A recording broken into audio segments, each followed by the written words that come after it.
اعوذ باللہ من الشیطان الرجیم فانظر کیف کان عاقبۃ مکرہم انا دمرناہم وقومہم اجمعین۔ سورۃ النمل آیت 51۔ بس دیکھ لو ان کی مکاری کا کیا انجام ہوا، ہم نے انہیں اور ان کی پوری قوم کو نابود کر دیا۔ یہ حضرت صالح کا ذکر چل رہا ہے کہ پچھلی آیت میں فرمایا تھا وَمَكَرُوا مَكْرًا وَمَكَرْنَا مَكْرًا، انہوں نے مکاراں چال چلی تو ہم نے بھی ایسی حکیمانہ تدبیر کی۔ اللہ تعالیٰ کی حکیمانہ تدبیر یہ ہے، اللہ مجرمین کو ایک وقت تک ڈھیل دیتا ہے، مہلت دیتا ہے، اور اس مہلت میں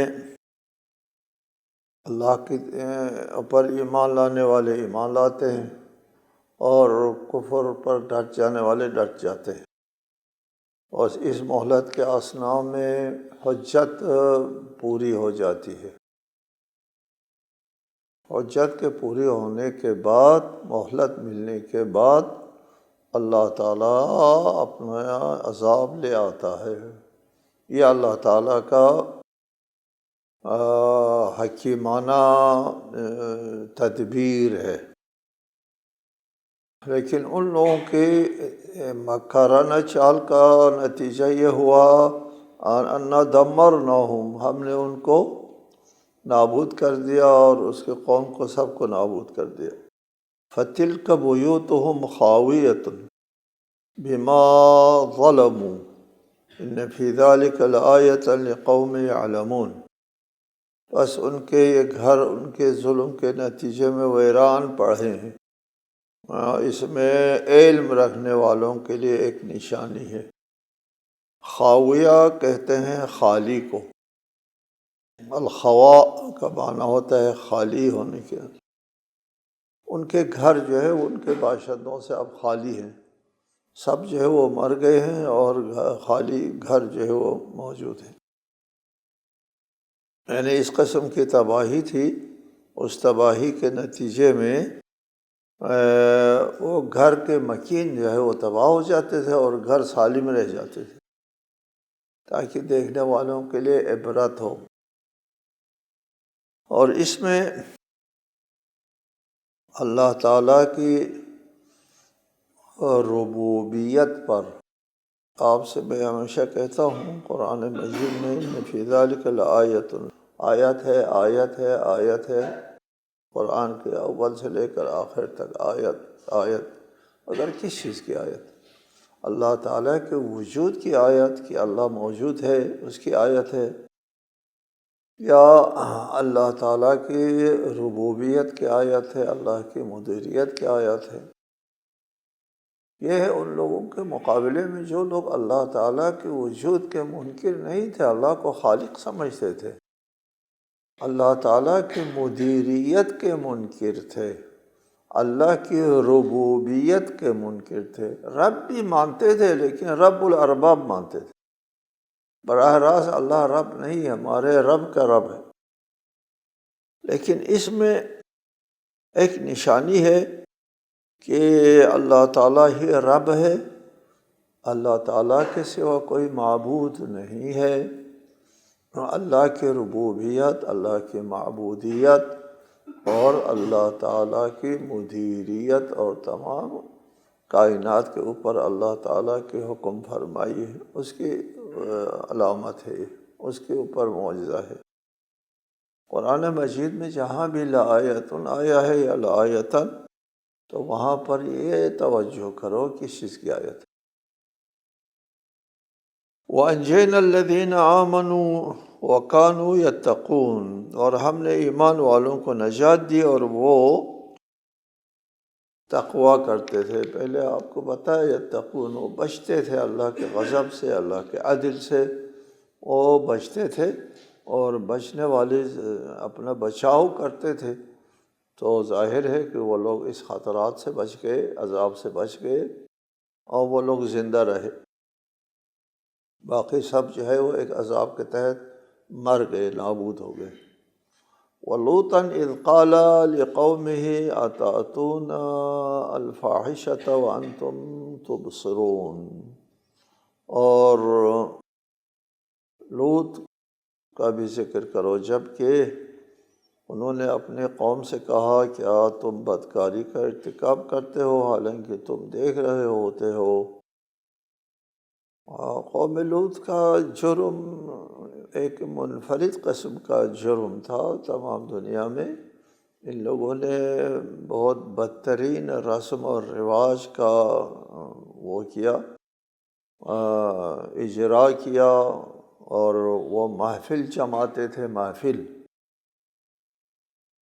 اور بے حیائی اور بے غیرتی اور بدجنسی کی یہ سب سے بڑی، بلکہ تم تو جاہل قوم ہو کہ اللہ تعالیٰ نے انسان کے اندر جو ہے وہ بہت سے خواہشات کا رکھا ہے، ان خواہشات کو پورا کرنا جو ہے اس کے لیے دستور اور قانون وضع فرمایا ہے۔ خواہشات کو دبانے کا حکم نہیں ہے، خواہشات کے لیے راستہ ہے، حل ہے، بلکہ خواہشات کا اپنے جائز طریقے کے اوپر جو ہے پورا کرنا جو ہے وہ اللہ تعالیٰ کے پسندیدہ عمل بھی ہے۔ اس لیے کہتے ہیں کہ شادی کرنا جو ہے اس سے انسان نصف دین بچاتا ہے۔ تجویز کی طرح کوئی بنیاد اسلام میں نہیں رکھی گئی۔ اسلام تجویز کو بہت اہمیت دیتا ہے، بہت بڑی فضیلت ہے کہ یہ جو انسان کے اندر اللہ نے جو خواہش ودیعت فرمائی ہے اس خواہش کو پورا کرنے کا طریقہ بھی بیان فرمایا ہے، اور صحیح طریقہ، جائز طریقہ۔ لیکن یہ لوگ جو ہے اس جائز اور صحیح طریقوں کو چھوڑ کر ناجائز طریقے سے اس خواہشات کو پورا کرتے تھے۔ بل انتم قوم تجہلون، تم نادان اور جاہل قوم ہو اور اس بدترین عمل کے اوپر عمل کرتے ہو۔ فما كان جواب قومه إلا أن قالوا أخرجوا آل لوط من قريتكم إنهم أناس يتطهرون، تو اس قوم کا بس یہی جواب تھا کہ وہ کہیں کہ لوط کے گھر والوں کو اخرجوا آل لوط، گھر والوں کو اپنے بستی سے نکال دو، یہ لوگ بڑے پاک باز بنتے ہیں۔ اناس یتطہرون، پاک باز بنتے ہیں یہ لوگ۔ پاک بازی جو ہے وہ عیب تھا ان میں، پاک بازی اختیار کرنا عیب تھا، اور اس لیے کہا کہ یہ جو پاک باز لوگ جو ہے ان کو اپنے اندر سے نکال باہر کر دو، ہمارا معاشرہ جو ہے وہ سالم ہو جائے پاک بازوں سے، تو مکمل آزادی مل جائے ہم کو پاک بازوں سے۔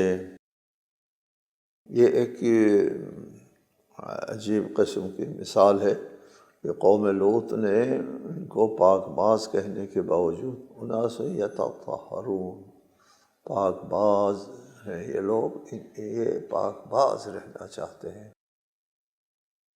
ان کو یہاں سے نکال دو۔ پاک بازی عیب، نقص اور ایک قسم کا عیب شمار ہوتا تھا۔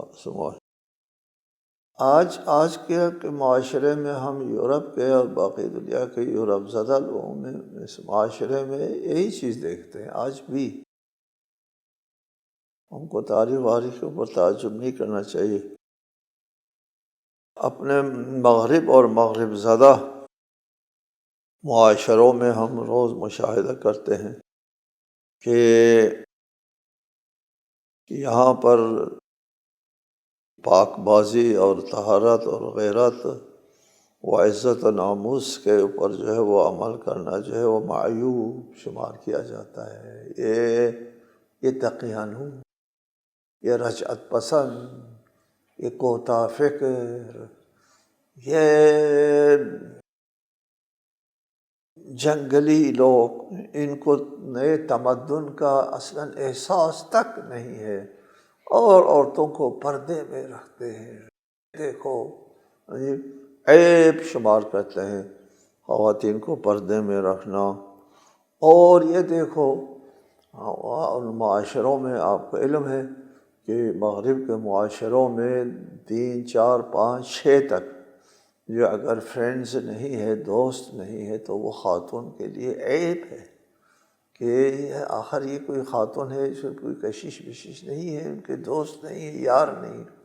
5 6 یار ہونا ضروری ہے۔ 5 6 یار نہ ہو تو وہ عیب ہوتا ہے۔ ایک بات سناتے ہیں آپ کو، بالمناسبہ یاد آتی ہے کہ ہمارے آیت اللہ العظمیٰ محسنی قندہاری اس وقت کابل میں خاتم النبیین یونیورسٹی چلا رہے ہیں، دینی اور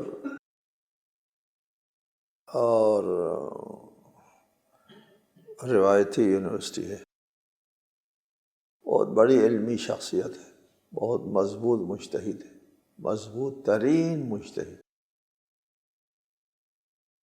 وہ فرماتے ہیں کہ ان کے پاس ایک صحافی خاتون آتی ہیں اور کہتے ہیں کہ مغرب والے جب آپ کے اسلامی سزاؤں کو سنتے ہیں تو بہت ہم کو اذیت ہوتی ہے،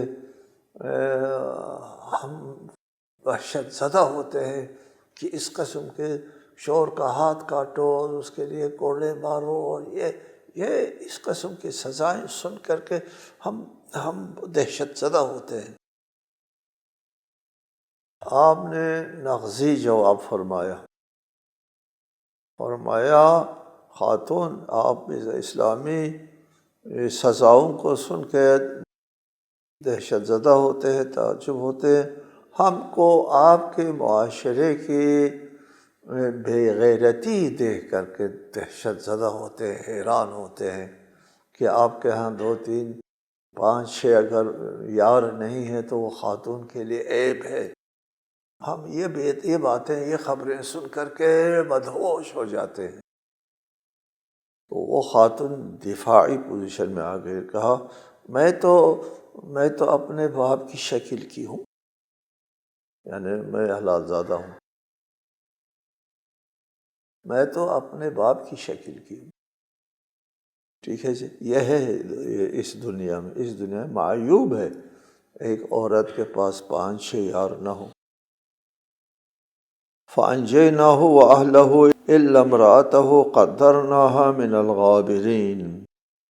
تو ہم نے لوط اور ان کے گھر والوں کو بچا لیا، سوائے لوط کی بیوی کے، ان کی زوجہ، ان کو نہیں بچایا۔ ہم نے ان کا مقدر یہ بنایا کہ وہ پیچھے رہ جائے، یعنی آگے آنے والے بچ گئے اور پیچھے رہ جائے، تو ہلاک ہونے والوں میں شامل ہو گئی تھی حضرت لوط کی زوجہ۔ یہاں پہ ہے وَأَمْطَرْنَا عَلَيْهِمْ مَطَرًا فَسَاءَ مَطَرُ الْمُنذَرِينَ۔ ہم نے ان پر ایک بارش برسائی جو ان کے لیے بہت ہی بری بارش تھی۔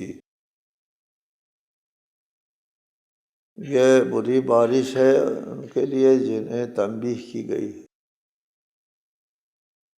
قُلِ الْحَمْدُ لِلَّهِ وَسَلَامٌ عَلَىٰ عِبَادِهِ الَّذِينَ اصْطَفَىٰ اللَّهُ خَيْرٌ عَمَّا يُشْرِكُونَ۔ اب رخ کلام ہے رسالت مآب صلی اللہ علیہ وآلہ وسلم، صلی اللہ علیہ وآلہ وسلم کی طرف۔ کہہ دیجئے ثناء کامل ہے اللہ کے لیے، اور سلام ہو اس کے برگزیدہ بندوں پر۔ کیا اللہ بہتر ہے یا وہ جنہیں یہ لوگ شریک ٹھہراتے ہیں؟ الحمدللہ اللہ کے لیے ہے وہ ساری تعریفیں اور ثناء کامل اللہ تعالیٰ کے لیے ہے، اور سلام ہے، سلام ہو اس کے یعنی اللہ کے برگزیدہ بندوں پر۔ دیکھیے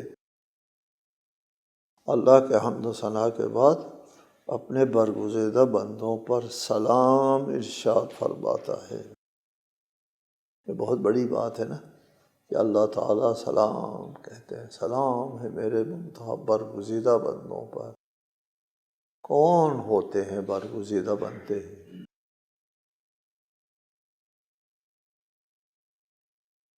برگزیدہ بندے کون ہوتے ہیں؟ قرآن مجید میں اول سے لے کر آخر تک مذکور ہے برگزیدہ بندے کون ہوتے ہیں جی، لیکن اس کو اعتنا میں نہیں لایا جاتا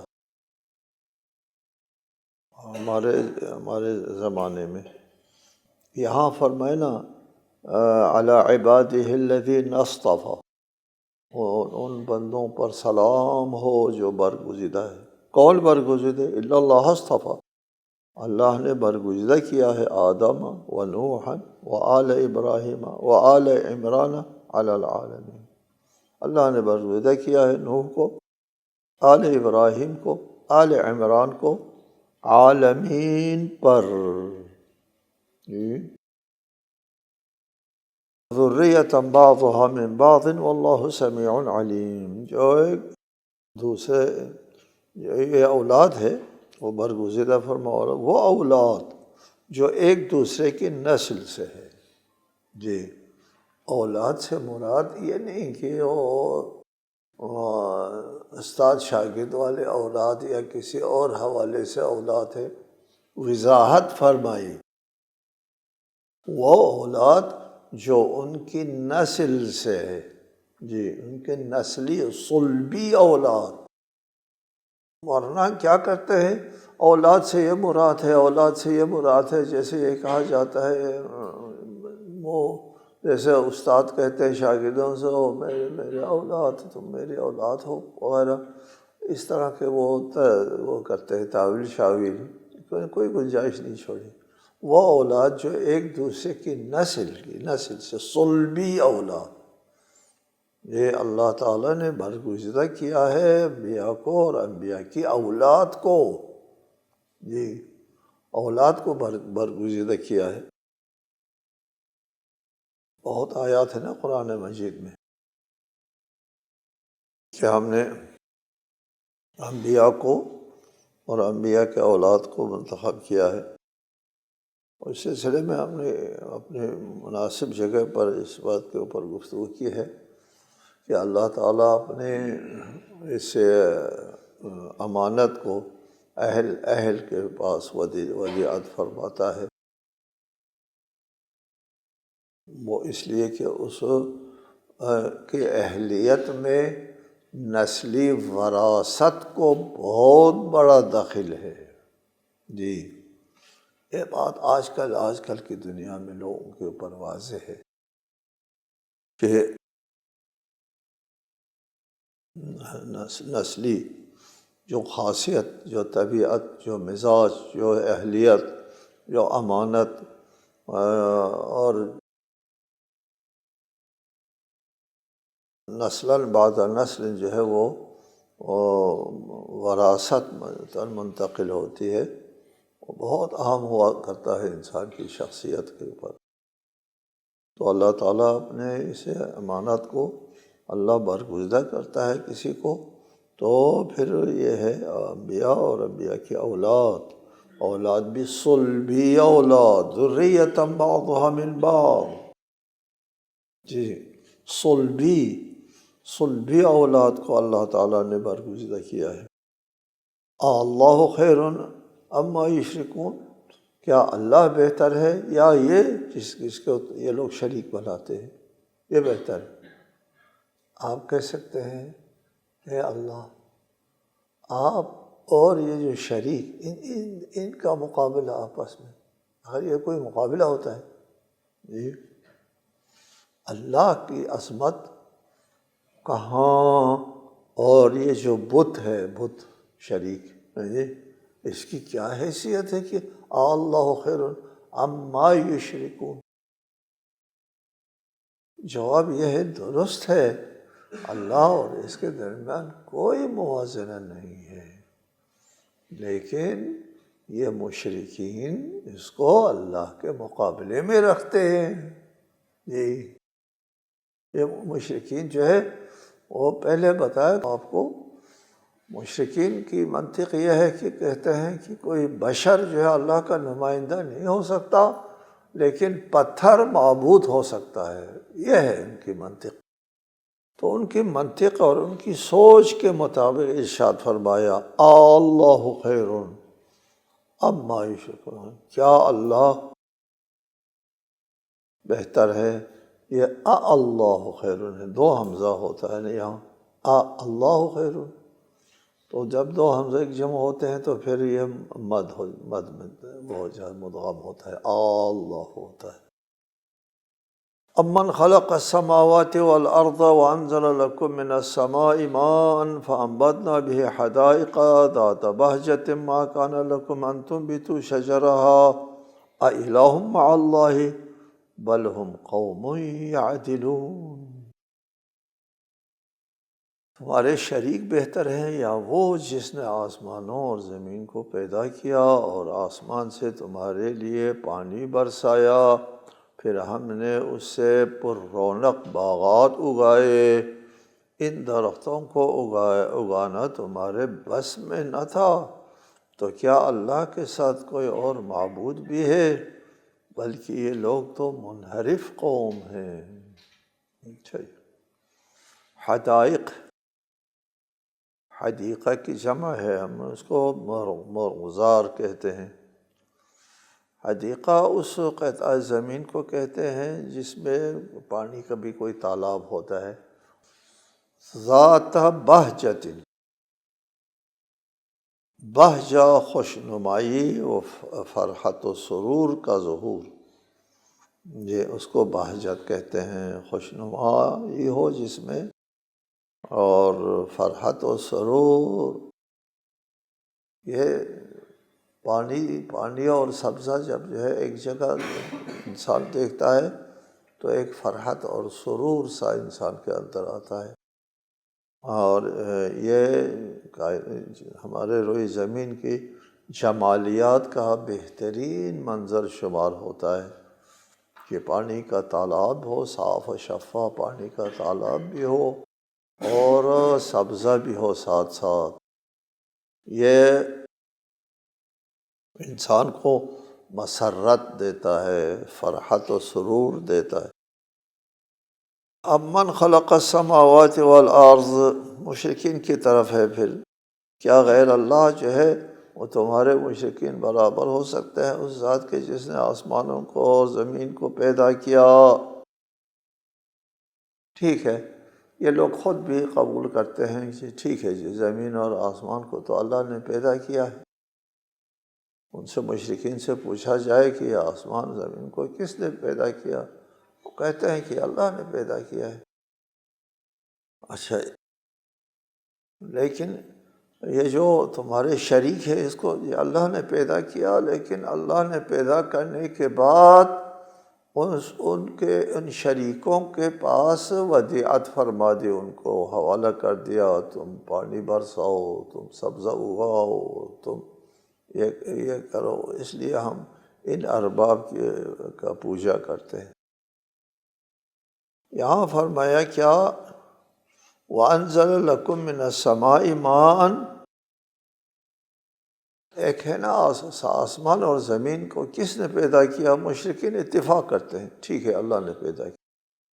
پھر فرمایا وَأَنزَلَ لَكُم مِّنَ السَّمَاءِ مَاءً، اور تمہارے لیے آسمان سے پانی برسایا، یہ کس نے کیا؟ کہتے وہ تو ہمارے معبودوں نے کیا ہے، پانی برسانا اللہ کا کام نہیں۔ یہ فَأَنبَتْنَا بِهِ حَدَائِقَ ذَاتَ بَهْجَةٍ، اور پھر اس پانی سے ہم نے پر رونق باغات اگائے۔ مَا كَانَ لَكُمْ أَن تُنبِتُوا شَجَرَهَا، تم یہ کام خود نہیں کر سکتے تھے، یہ اللہ۔ اب یہ لوگ کہتے ہیں کہ پانی برسانا اللہ تعالیٰ کا کام نہیں، یہ تو ہمارے معبود برساتے ہیں پانی، اس لیے کہ پانی برسانا تدبیر امور، روزی رزق دینا ہمارے معبودوں کا کام ہے۔ اللہ تعالیٰ نے یہ معبودوں کے حوالے کر دیا ہے کہ یہ کام تم کرو۔ یہ ایک بات ہمیشہ سے میں کہتا ہوں، اس کا گہرا مطالعہ کرنا ہے آپ لوگوں نے، کہ اور بہت گہرا مطالعہ، بہت ضروری امر ہے، ہمارے اس زمانے کے لیے بھی اس کی ضرورت ہے۔ تخلیق اور تدبیر قابل تفریق نہیں ہے، ٹھیک ہے؟ تخلیق اور تدبیر قابل تفریق نہیں ہے۔ اللہ نے زمین کے اوپر جو ہے پانی برسایا، کیسے برسایا اللہ تعالیٰ نے پانی؟ تخلیق کے ذریعے برسایا۔ تخلیق سے ہٹ کے پانی برسانا ممکن نہیں ہے، اور اگر تخلیق اور ہے اور تدبیر اور ہے تو اس کا مطلب یہ ہوگا اللہ تعالیٰ نے پانی بنایا اور اس پانی میں پانی میں رطوبت ہونا ضروری ہے اس سے استفادے کے لیے۔ پانی کی رطوبت تدبیر سے مربوط ہے، پانی کا وجود اللہ نے دیا، اور پانی کو رطوبت ان بتوں نے دیا، ان کے معبودوں نے پانی کو مرطوب بنایا۔ اللہ نے جو پانی بنایا تھا وہ مرطوب نہیں تھا، مرطوب ان لوگوں نے بنایا۔ ہو سکتا ہے وہ پانی نہیں ہے جو مرطوب نہیں ہے۔ اللہ تعالیٰ نے جب پانی بنایا، اگر وہ جو بنایا وہ پانی ہے تو پھر وہ مرطوب بھی ہے، قابل تفکیک نہیں ہے پانی اور رطوبت۔ لہٰذا رطوبت میں تدبیر ہے، اور پھر اس کے بعد وہ جو پانی میں رطوبت ہے، اور اس کے اندر یہ خاصیت بھی ہے کہ اس کے اوپر جب دھوپ پڑ جائے تو فضا میں بخار اٹھ جاتے ہیں، بخار آسمان میں بلند ہوتا ہے۔ جی، آسمان میں بلند ہونے والا جو بخار ہے اس سے بادل بنتے ہیں، اور بادل بننے کے بعد ہوا چلانا ہوتا ہے۔ ہوا کو کس نے پیدا کیا؟ اللہ نے پیدا کیا۔ پھر اس کو کس نے چلایا؟ ہمارے بتوں نے چلایا۔ اچھا، کہ تمہارے بتوں نے چلایا، تو اللہ تعالیٰ نے جب ہوا بنائی تھی تو اس وقت ہوا میں چلنے کی صلاحیت نہیں تھی، تو وہ ہوا نہ ہوئی۔ پھر تو بہت قابل فکر ہے، بہت قابل فکر کہ تخلیق اور تدبیر قابل تفریق نہیں ہے۔ یہاں پر یہی ارشاد فرما کہ اللہ نے آسمان و زمین بنایا ہے، اور اسی کے ساتھ ساتھ پانی برسایا ہے، اور تمہارے لیے باغات اگائے ہیں، تو پھر وہی اللہ نے کیا ہے یہ سارا۔ اَإِلَٰهٌ مَّعَ اللَّهِ، کیا اس اللہ کے ساتھ کوئی اور معبود ہے؟ تم منحرف لوگ ہو، اصل صراط مستقیم پر نہیں ہو، اور اصل حقائق نہیں سمجھنا چاہتے ہو، نہیں سمجھتے ہو، چونکہ وہ سمجھنا نہیں چاہتے۔ السلام علیکم ورحمۃ اللہ وبرکاتہ۔